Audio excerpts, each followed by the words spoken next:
La plupart des hommes pensent que la pénétration est essentielle pour satisfaire une femme, mais dans certaines régions d'Afrique, on leur enseigne une approche bien différente.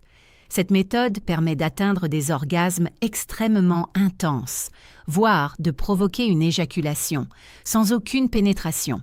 Dans certains cas, les femmes peuvent même libérer une quantité importante de liquide en quelques secondes. L'efficacité de cette technique repose en réalité sur l'anatomie et la circulation sanguine, et l'explication pourrait vous surprendre. Bonjour, je suis le Dr Rachael Ross, médecin, sexologue et fondatrice de l'Institut Dr Rachael.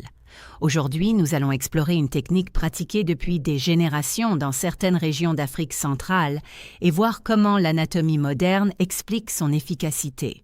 Si vous souhaitez améliorer votre santé sexuelle, vos performances et votre bien-être général de façon naturelle, abonnez-vous. Je publie de nouvelles vidéos chaque semaine. Lorsque des chercheurs ont étudié les pratiques sexuelles au Rwanda et dans les régions voisines, ils ont fait une découverte remarquable, une technique ancestrale appelée kunyaza, transmise de génération en génération. Les femmes de ces communautés rapportent fréquemment des orgasmes très intenses, voire des expériences d'éjaculation féminine. Le plus intriguant est que cette méthode ne repose ni sur la stimulation orale, ni sur une pénétration profonde. Son efficacité provient plutôt d'un phénomène interne au corps. Alors, comment fonctionne le kunyaza ? Plutôt que d'utiliser des mouvements de va-et-vient répétés, comme c'est souvent le cas dans de nombreux contextes occidentaux, l'accent est mis sur la stimulation rythmique du clitoris et de l'entrée du vagin par le gland. La stimulation reste principalement externe. On peut l'imaginer comme de légers effleurements rapides ou de doux tapotements rythmiques sur la zone clitoridienne. L'important est la régularité du rythme et la pression contrôlée, plutôt que la profondeur.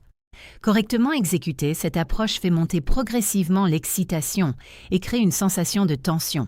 Cette stimulation croissante peut intensifier les sensations pour les deux partenaires et, dans certains cas, mener à l'éjaculation. Permettez-moi de vous poser une question. Saviez-vous que la pénétration n'est pas la principale source de plaisir sexuel pour de nombreuses femmes ? Prenez un instant pour y réfléchir, car comprendre ce concept peut simplifier les choses et réduire la pression de la performance. J'ai également créé une ressource appelée « Le guide des secrets de l'experte en sexe », disponible gratuitement pour la communauté YouTube, qui détaille ces idées plus en profondeur. Pour bien comprendre l'efficacité de cette technique, il est nécessaire d'examiner l'anatomie sous-jacente. Le clitoris n'est pas qu'une petite structure externe, comme beaucoup le pensent. Il est en réalité beaucoup plus grand et complexe, à l'image d'un iceberg dont la majeure partie de la structure se trouve sous la surface. À l'intérieur, on trouve des bulbes clitoridiens qui entourent le canal vaginal, des connexions avec l'urètre et les parois vaginales, ainsi que des glandes périurétrales, souvent appelées glandes de Skene ou prostate féminine. Cette technique consiste en une stimulation rythmique du clitoris et de l'orifice vaginal qui exerce une pression sur l'os pubien. Cette pression stimule simultanément les bulbes clitoridiens, les tissus environnants et les glandes correspondantes. À mesure que la stimulation se poursuit, le liquide s'accumule, le flux sanguin augmente et les tissus se gorgent de sang. Lorsque la pression atteint un certain niveau, l'éjaculation peut survenir. Si vous souhaitez mieux comprendre le fonctionnement de cette anatomie et comment appliquer correctement les techniques, le manuel que j'ai mentionné fournit un guide étape par étape. Un autre point important, souvent négligé par les hommes, est que ce type de stimulation ne dépend pas exclusivement d'une érection ferme. Cependant, une érection ferme peut en renforcer l'effet. En cas d'érection faible, la pression et la friction diminuent, ce qui peut réduire l'intensité de la stimulation. Les érections étant étroitement liées à des facteurs tels que le taux d'oxyde nitrique, la santé vasculaire et la circulation sanguine pelvienne, il est essentiel de maintenir une bonne circulation. L'excitation grandissante chez l'un des partenaires tend à augmenter chez l'autre, créant ainsi un cercle vertueux de stimulation mutuelle.